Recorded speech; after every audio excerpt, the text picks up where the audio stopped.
Ménard, you are superintendent at the head of the Central Service of Gambling and Game, an incumbent operator for France in this sector. My question, according to you, online gambling and gaming, poker, horse racing, are there specific risks in terms of machination, and what would be the right prevention tool for you?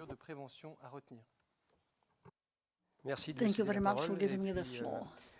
Yes, you discussed us as an incumbent operator, one of the oldest specialized departments was created in 1872 under the aegis of Célestin Aignan, Central Service of Paris Mutuel, in horse racing. And then we went to casino, the clubs. And Arjel, in fact, came, if not to duplicate, to do our work, in a way. No, we are collaborating properly, I would say. We have 3 essential missions here, essential to recall. I belong to the judicial police as superintendent since 2008 myself. Our mission is essentially of an administrative nature, judicial police, an anachronism, I could say, because 2/3 of our work is for control and supervision. And the gaming operators, casinos, clubs, and other operators such as PMU in France take the rest through. This is an administrative mission, therefore, that came along with the second mission. The minister was referring to it, an essential mission, which is fighting against money laundering. In 2014, we have set up a group of certified inspectors who can carry out money laundering operations. They're very vigilant on some operations, investigations with the operators, whoever they are, clubs, casinos, PMU, Française des Jeux. We can therefore do control operations and refer their administrative files to a National Commission of Penalties, Commission Nationale des Sanctions. This is since 2009, but fully implemented in 2014. We have the representative in the room here. So much for this central service in this galaxy of control against fraud, illicit gambling, etc. Back to the questions you raised. Yes, machination when we have a sporting event is a real fact, indeed. We heard this morning what was done to better regulate the events from operators who have financial ability to reply to any requests from gamblers. But we can also see the system used in a deviated manner, as we call it. Let me calp figures to put things in perspective. In France, gaming and gambling represent, in terms of bet, I think the German says 6.5 billion every year.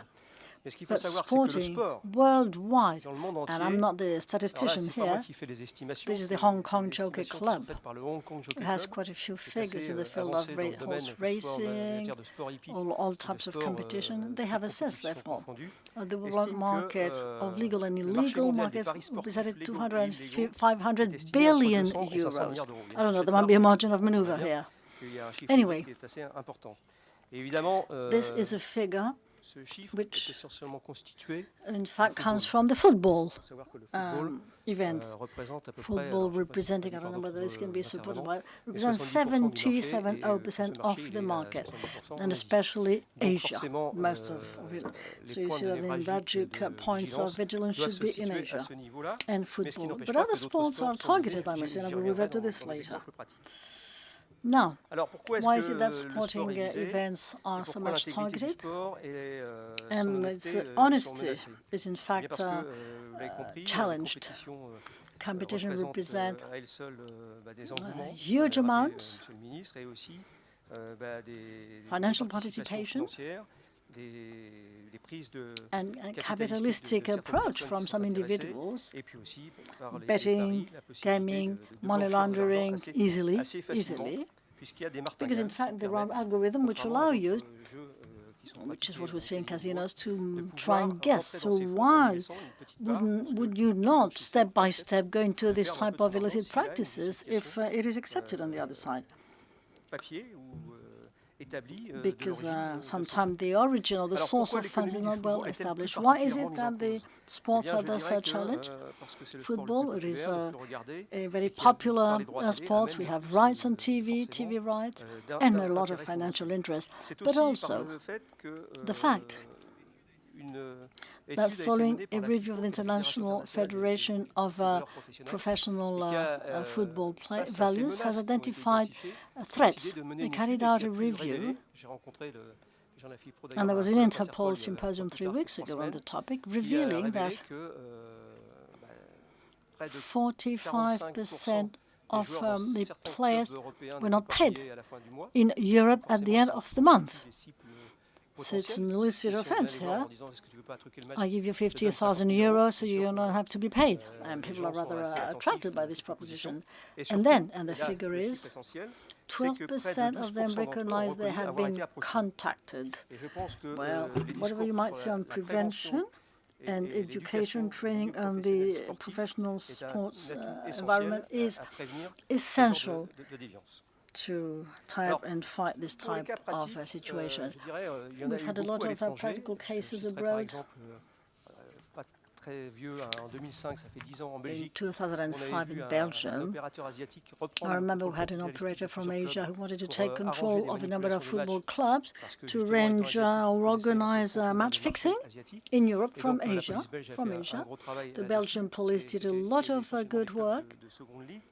And we also had second-line type of football clubs. In Italy, recently, there was a major scandal. Sporting online betting with the mafia, which really destructured, in Italy, the football in terms of reliability and credibility of the sport in Italy and abroad. Then, with Europol, in 2014, Europol set up an ad hoc working group for having a contact points in Europe with a view of cooperating between information and exchanging information on various match fixing during some sporting event. And together with Germany, Denmark, the Netherlands and other countries, Interpol carried out a major investigation, VITO, which was with a joint investigation team, in September 2013, has led to the arrest of the mafia team from Singapore. They're operated, in fact, from Singapore, where they have a lot of structured networks, both players, operators. Which network? In fact, fixed, I think, 680 different sporting events, so match fixing. For the French Championship, what about them? So they look into the French Championship, third division. They tried to, but we have never been faced to this case directly, even though we are part in some meetings of this joint investigation team. Last year, we had to cover a file which is not linked to organized crime. Even though the media echoed this event, and there is a magistrate here, and I will say no more than what was said in the press. But indeed, we had Division 2 events last year where you had this type of contact. We worked on a gaming club, and the manager was, it was rather of a swindler, and he had decided to extend his activities and financial activities especially through football clubs. He wanted to manage everything, negotiating, changing the results, match fixing. So he contacted players, and we saw through this investigation how things happen. You try to contact a player, football player, it's good. So you may have the, I don't know, the goalkeeper or a referee, if not a trainer. You modify the team's position. And if not, you try to contact the team manager who gives instructions so that, in fact, the match are fixed according to your wishes. What we find was that quite a few clubs refused, but they didn't actually report this kind of swindling. They didn't denounce it, but sooner or later there was somebody who did accept, and as a result, one remained in the league in which he was developing and progressing and not losing his rights on television and get to a higher league. So as you can see, there was a lot at stake. And it also enabled some players who were well informed to bet. Insider trading there, they were quite sure. It's just that during the inquiry, they did say, let's not bet too much because the authority is going to be after that. And the Française des Jeux would have also seen that there was some sort of swindling going on. So even these crooks know how far they can go and they can't go. So as you can see, this phenomenon is fairly well known. We're also working on another case, and this is where it's important where the international networks are also involved. So it's at a national level, national divisions, you know. They have betting going on in Asia. Now, in France, these bets are not opened by Arjel, and so we are investigating this case, and we do hope that we find out, but we think that there was some manipulation going on in France also, which was organized by crooks for these Asian markets. And now, that's as far as football goes. Now, once again, why is it in the limelight all the time? Because all our players involved in championships and the money that goes around is really huge. And that the smaller clubs are having problems.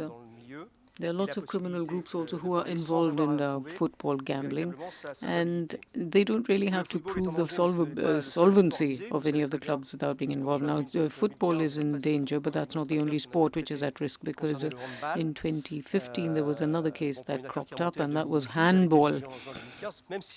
And that went back to 2012. It was judged in June 2015. So even if the sanctions were fairly weak, I would say, at least they were sanctioned. And this is important in sports because, what's more, it was aiming at so-called well-known players.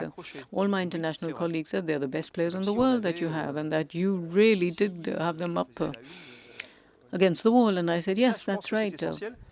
This would be like League One being in football, being charged with corruption. And what's important is the detection and the denouncement made by the Française des Jeux, and that enabled us to start the various inquiries. So I won't waste much time now. And there's also tennis. Why tennis? Because even if the sums involved are lower, they are still quite high, and it's only normally just one player at a time, so it's much simpler. So even if you have to be careful, the David & Co affair, you see, that was very revealing of the fact, even if he wasn't formally tried, but there's a lot of doubts about what actually happened. So once again, just keep in mind that criminals are not necessarily interested in the head of the list.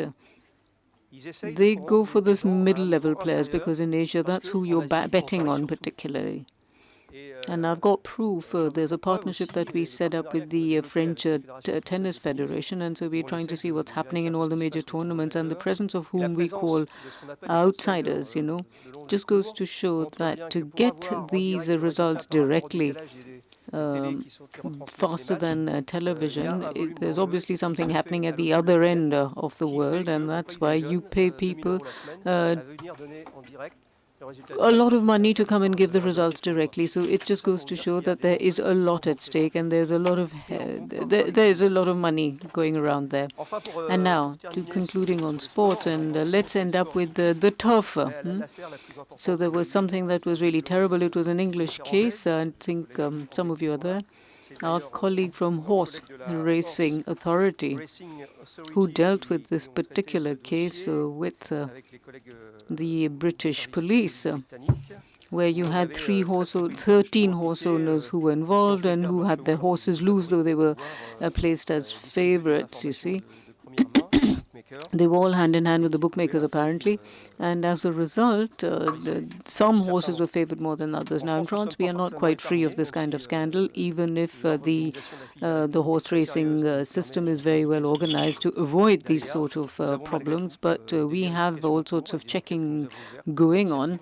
And inquiries are being made as of recently where people come and confess themselves, and they say that we normally don't let the horses run fully under full steam, just to reserve them for other competition. And as a result, this creates a sort of shortfall for players. So there was this business of a horse which didn't figure in the winners, though it had all the possibilities of winning. I think it was over 7 million euros of betting that took place on that particular horse, and that were lost for the small punters.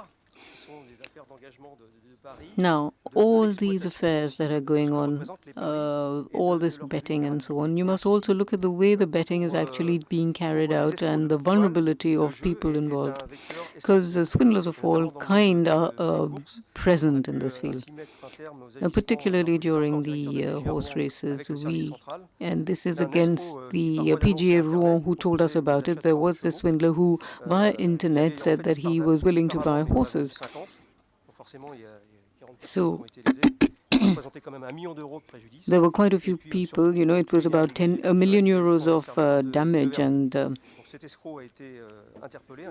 this crook was caught and imprisoned, and since then he's awaiting trial. But you see, they use these games to go on for these kind of races to go on for other kind of swindling. There were 93 people arrested from the Ivory Coast community. And that too, you have to be careful, because on the internet, it's all about dematerialization. No matter what methods you take to identify people and verify it, they can still use a fake identity. And so they did that. They did that both with the PMU and with the Française des Jeux, and they used this depositing system with accounts that they had pirated, hacked into from real people, and so they even withdrew money without playing. So that gave rise to a loss of 1 million euros for the PSG. So this world of gambling and of regulated operators can also be affected. And now let's end with poker. It has proven that there are certain weaknesses in the system on various occasions, because once again, this was a subsidiary of some older operators. What happened was that one individual opened 50 playing accounts with fake identities each time, just to find out what his opponent's game was all about. So each time something was happening, each time the others played, he was able to literally checkmate them, if I might borrow this expression. In 2014, there was another case in which this person had a spyware, just like a Trojan horse, and while using the spyware in all the IT circles, he was able to find out how his adversaries were playing. So he was caught, and there were quite a few targets actually that were being involved. There was win, winner backs, B-win, and so on. So all these organizations were also affected. More generally speaking, I would say that we've been doing this ever since Arjel was set up. There have been about 168 inquiries that have taken place. 68 were classified without a follow-up, because most of these people were situated in Malta. So it's only normal, because there are roughly 300 sites that operate or originate from Malta. There was a recent state this summer which goes to a case which had certain political ramifications as well with all these sites. So certain measures have to be taken, and that's what was asked of me. So as was already mentioned, harmonization of legislation in Europe in terms of gambling should help. We should have a consistent and general system, and that operators, when there are inquiries being made, these details should be shared very quickly so as to prevent the spreading or proliferation of their activities in other countries with complete data. We still have problems to cover all that. We must also intensify international cooperation in order to improve the implementation of the convention, as mentioned by the minister earlier. We have edited wordings and legislation at a European level in order to make sure that we enforce in Europe and other countries. Now, of course, there are some countries that do not punish corruption in sport. That does exist. There are certain countries that have absolutely no vigilance or inspection. And there are no undercover operations, there's no phone tapping, and we must also improve our sports legislation because recently, during a case that was brought to us on the 1st of February 2012, we condemned people who were manipulating matches, but don't say anything about the bettors who actually take advantage of all that. So we should have some sort of insider trading brought in. There should also be preventive measures taken with the operators, with the various sports federations. And the UEFA has also done something. The idea is that players be aware of what's happening around them. It's a concept called recognize, report, recognize, resist, and report. And then finally, there should be a better coordination in the organization of all those, who spoke today between private and public organizations, both nationally and internationally. And I'm counting a lot on the Convention of Colloque that was mentioned by the minister. And we do hope that we shall all work together and bring an end to these sort of practices. Thank you very much.